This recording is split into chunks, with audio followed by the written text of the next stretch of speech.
कल तो होली है, बहुत मजा आएगा सबको रंग लगाने में।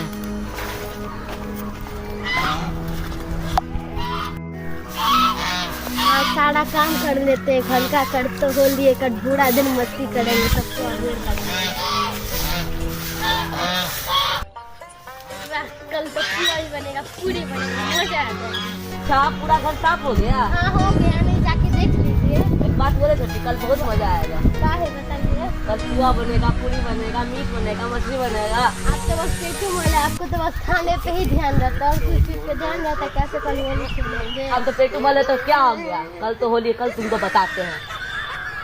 आने दीजिए पेटू भैया को, हमको सीखे का होली है, कल हम बोलते रहते हैं।